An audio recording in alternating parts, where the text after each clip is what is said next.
Bonjour et bienvenue sur cette nouvelle vidéo de J3D Modding. Aujourd'hui, on va vous présenter le nouveau logiciel qu'on est en train de développer. C'est un outil de télémétrie de course.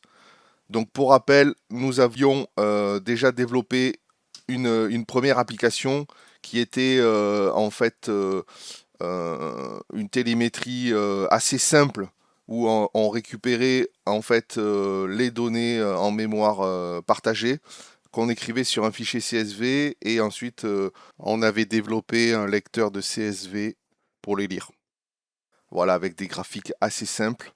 Le problème, c'est qu'on avait une volumétrie qui était assez importante, une lecture qui était forcément différée, il fallait le faire après la session, et on n'avait pas d'analyse en temps réel. Donc l'idée a été de développer cette nouvelle application, Central Race Data, CRD. Donc en fait, on est parti sur une autre conception. On est là plutôt sur une application webhook, c'est-à-dire qu'en fait, elle est développée en PHP et en Python, et on va lire à la fois les informations en mémoire partagée et les écrire. C'est-à-dire que du coup, on pourra faire du live et on pourra aussi faire un mode de relecture pour analyser les sessions et les comparer. Donc, on a développé cette application sur des idées de logiciels qui existent déjà, d'excellents logiciels comme Motec, Pitool. Euh, Ce qu'on souhaitait en fait surtout, c'est de développer un outil qui puisse être en fait un lien central avec tous les outils qu'on a déjà développés. Il s'agit en fait d'avoir un panel d'outils qui nous permettent de comprendre la télémétrie de course et faire le lien avec le sport auto. Donc nous allons maintenant tester le mode live. On est sur Vallelunga en BM Z4 GT3. C'est parti. On lance une session. Donc là, on a notre application développée en Python sous Aceto. Donc pour information, notre application échantillonne à 60 Hz, ce qui est la limite sous Assetto Corsa, ce qui est largement suffisant. À 60 Hz, on échantillonne à tous les 16 millisecondes. Donc grosso modo, si on veut se donner une distance à 100 km/h, c'est tous les 46 cm. Donc là, on voit que pour l'instant, le logiciel attend le passage de la ligne de départ pour avoir une distance juste. Et l'échantillonnage, voilà, vient de commencer. Dès la ligne de départ, on commence à récupérer les informations, aussi bien en mémoire partagée que sur l'écriture du CSV qui va se faire à la volée. Donc là, actuellement, l'application tourne. Il faudrait juste la rafraîchir. Voilà. Donc là, on voit qu'on commence à récupérer des données sur les canaux qu'on a choisis. Donc là, je vais désélectionner pour garder que la vitesse. Je change aussi un peu l'échelle pour avoir une lecture un peu plus propre. On la regardera de plus près avec le mode relecture. Donc là, vous voyez, ça s'incrémente au fur et à mesure. Et lorsqu'il aura fini un tour, le second va venir se superposer. Donc là, il a fait un tour valide. Le deuxième tour commence. On a aussi les secteurs. Donc sur le premier tour, il ne s'affiche pas parce qu'en fait, il calcule la distance du circuit. Mais on va les avoir dans les datas, c'est normal. Je vais lui laisser faire un deuxième tour. On va même faire exprès de sortir. On va faire sortir la voiture. Parce que j'ai mis aussi une détection voilà, hop. Vous voyez, le tour est passé en non valide. Donc c'est très intéressant lorsqu'on fait du coaching d'avoir un peu toutes les données et notamment aussi ce travail d'essayer au maximum d'éviter de mettre plus de 3 roues en dehors de la piste. Donc là, ça va se réinitialiser dès qu'il aura franchi la ligne de départ. Voilà, là on attaque le troisième tour. Vous voyez que maintenant on a les secteurs qui s'affichent. Si j'agrandis la piste, on a bien un tour non valide. On va lui laisser terminer le dernier tour. Vous voyez que si vous voulez, je peux changer les canaux. Je peux aussi les superposer si je veux le tour 1 et le tour 2. Ils vont automatiquement s'incrémenter. On le voit par exemple sur la vitesse. Voilà. Là on voit que par exemple ma sortie de route elle est flagrante. J'ai perdu énormément de vitesse. Donc on peut superposer comme ça tous les canaux.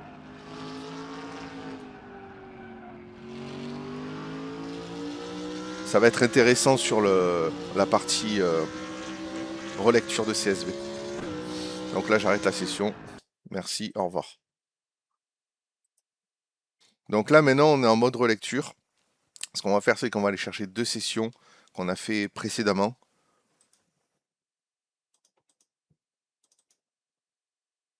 Donc on a une session avec une Ford GT40 avec un pilote qui s'appelle Tony Montana. Donc je le charge et je vais prendre une session sur le même circuit avec Michel Vaillant qui était en Lamborghini Huracan Super Trofeo. Donc je charge les données. Là on reconnaît bien le circuit de Vallelunga. Donc on peut, comme dans les télémétries classiques, se déplacer.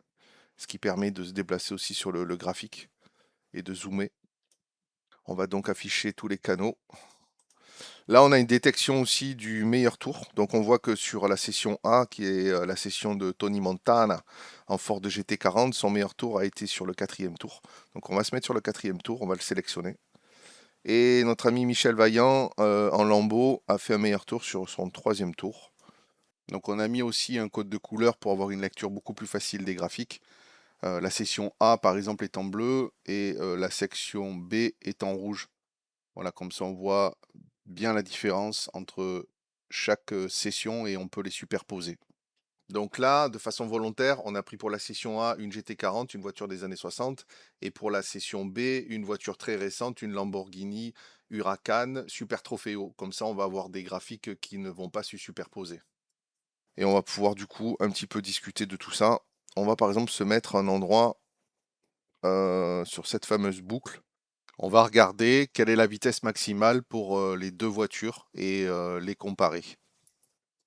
Donc là, si on se met exactement sur ce point-là, qui est plus précisément le point bas là, on voit que la voiture bleue, c'est-à-dire la Ford GT, passe à 43 km/h, alors que la Lambo passe à 50 km/h. Bon là, c'est pas vraiment flagrant, il faudrait plutôt une courbe rapide.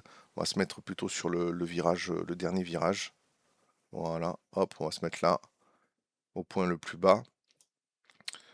Donc là encore une énorme différence, forcément, on a la Ford GT qui est à 90 km/h et la Lambo qui est à 107 km/h.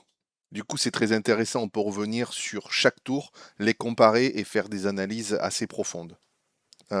Si par exemple je veux zoomer sur la direction, on voit d'énormes amplitudes sur chaque voiture.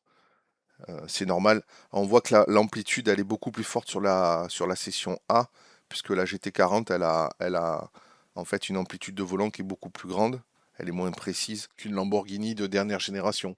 Ça explique pourquoi on a une amplitude de volant qui est beaucoup plus grande qu'une voiture récente avec une direction très précise. Donc ça explique pourquoi on a des pics qui sont beaucoup plus hauts. Donc maintenant, on va rentrer un peu plus dans le détail, dans ce que peut proposer l'application. Donc on peut sélectionner par exemple sur une session tous les tours et superposer du coup les graphiques. Là on reste sur la vitesse. On voit du coup que forcément l'IA a conduit de façon juste et cyclique on dirait. Donc tous les graphiques se suivent sauf un. Celui où apparemment il y a eu non pas une sortie, alors je le cherche, ça doit être le dernier, il n'y a pas eu de sortie de route puisque les tours sont tous valides, mais on a bien un moment une perte de vitesse flagrante. Donc en sélectionnant tour par tour, on va trouver le fautif. Donc là on a encore c'est un des deux. Donc c'est celui qui est en rouge, c'est le deuxième. Donc là on voit du coup on va regarder où la perte de vitesse a eu lieu. Donc apparemment, c'est entre le petit virage de boucle, c'est précisément là. Donc apparemment un problème technique, hein, puisque la voiture a vraiment s'est arrêtée, enfin a commencé à s'arrêter, a été relancée 2 fois. Il y a eu un pic où on est carrément arrivé à pratiquement 0 km/h, 8 km/h.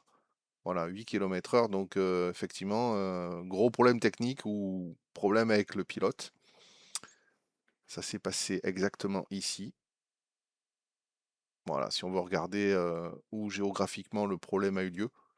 Donc la voiture n'est pas sortie, mais on a eu voilà, une perte de vitesse flagrante. Donc en conclusion, on est très content du logiciel qu'on a développé. On a encore pas mal de pistes de progrès pour l'améliorer et pour le synchroniser avec les autres logiciels qu'on a développés. C'est pour ça que notre studio J3D Modding continue dans la même dynamique à développer des outils, des logiciels pour faire grandir la simulation automobile, car c'est un outil indispensable pour le sport automobile.